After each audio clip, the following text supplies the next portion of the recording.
विधानसभा budget अधिवेशन आज थिला तृतीय दिवस जदि सीधासल कथा कहबा तेबे गुरुत्वपूर्ण राजस्व विपर्यय जदि कहबा आमर परिवहन वाणिज्य एसबू उपरे आलोचना थिला एवं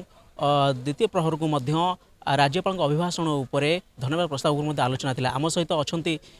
बस्ता विधायिका श्रीमती सुभाषिनी जेना महोदया सहित आलोचना करवा। मैडम आज आपंकर प्रश्न उत्तर अनेक गुरुत्वपूर्ण प्रसंग थिला आपंक निर्वाचन मंडल थिला जिलार थिला राज्य थिला किंतु मैडम आपंकर सहित एमती आलोचना सुजोग मिललानी मैडम कौन कहे प्रथम देखंतु आमे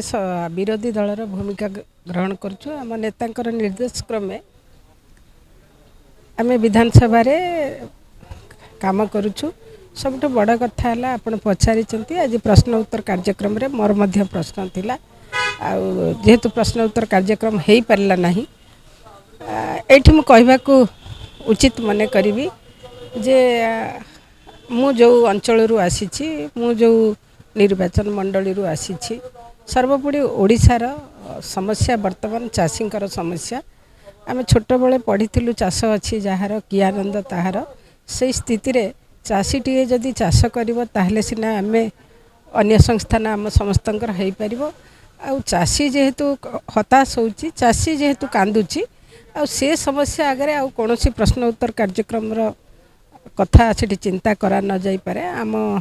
दलर जे मुखिया पूर्वतन मुख्यमंत्री नवीन बाबू निर्देश क्रमे जे चाषी मानकू केमिति आमे प्रोत्साहन दबा से माने किभली भलरे मंडी रे धान बिक्री करि परिबे कटनी छटनी हबनी। आज चाषी मंडी रे धान पके कि मुंडरे हाथ देई हताश होउचंती तार निराकरण परिप्रेक्षी रे आमे समस्त मिलित भाव रे विधानसभा रे विक्षोभ करूछु सरकार को निवेदन करूछु दाबी मध्य करूछु जे चाषी मानकू तांकर उचित मूल्य रे धान किणा जाऊ मिलर माने जो मनमानी करचंती सेगुड़िक बंद करा जाऊ। मैडम गुरुत्वपूर्ण कथा हो जेहेतु बालेश्वर आसती उपकूलवर्ती जिला राजस्व विपर्यय विभाग ने प्रश्न करते आरआई संबंधित जेहेतु विभिन्न प्राकृतिक विपर्यय गति करते मैडम कौन असुविधा रही है सब देखंतु बालेश्वर जिला सर्वोपरि मो निर्वाचन मंडली बस्ता कथा मु कहबी ए वर्ष चलित वर्ष 6 थर बन्या आसी तेणु आज थिला विपर्यय मंत्री पाखरे मोर मध्य प्रश्न थिला केमिति आमे से विपर्यय को मुकाबिला करि पारबा सेथु किभली मुक्ति पाइबु केमिति आमर साइक्लोन सेंटर हो कि विपर्यय प्रस्तुति केंद्र केमिति प्रतिष्ठा हो ए बाबद मोर मध्य प्रश्न थिला। एक कथा निश्चित भाव में आमे जानिबार आवश्यकता थिला किंतु सबुठ बड़ समस्या चाषींकर समस्या आमे सेठी अटकी गलु आ सेथि आमे सरकार को आज निवेदन कलु दाबी मध्य करचु ये दाबी मध्य आसंता दिन रे तीव्रतर हबो जे पर्यंत सरकार चाषींकर समस्या बाबद रे ध्यान न देइचंदी। आमे चाहूँ आलोचना सरकार आसतु आलोचना करतु आमे मध्य से चाहूँ।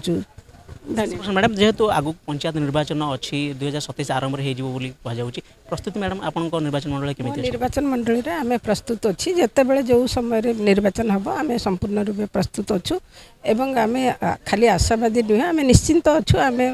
भल भाव रे जीतबु सेठी। धन्यवाद।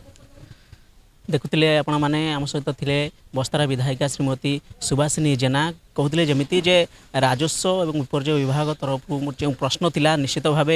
उत्तर आशा करते किंतु जेहेतु मंडी मानकरे चाषी मानकर जो समस्या रही ताकू गुरुत्वारोप करते विधानसभा तेणु जेहेतु बीजेडी वर्तमान सुधा प्रसंग रही बारंबार सरकार दृष्टि आकर्षण करुँच से नहीं जदिव प्रश्न उत्तर आलोचना हो पारा ना किंतु चाषी को सर्वोपरि न्याय देवाई जो चेष्टा करिसेंती सेथिरे बीजेडी खाली नुहे बर कांग्रेस साथ देती देखा जाओ आगो को कौन रोचे विधानसभा केमिति दृश्य एवं जो कथा कहले पंचायत निर्वाचन आम संपूर्ण प्रस्तुत अच्छू जेकोसी मुहूर्त निर्वाचन हेले आम सामना करने को राजी अच्छू। तेज देखा जाओ आगो को कौन होउची उभय विधानसभा एवं बस्ता निर्वाचन मंडल में। भुवनेश्वर कैमरामैन प्रताप प्रभात राउत मोबाइल न्यूज 24/7।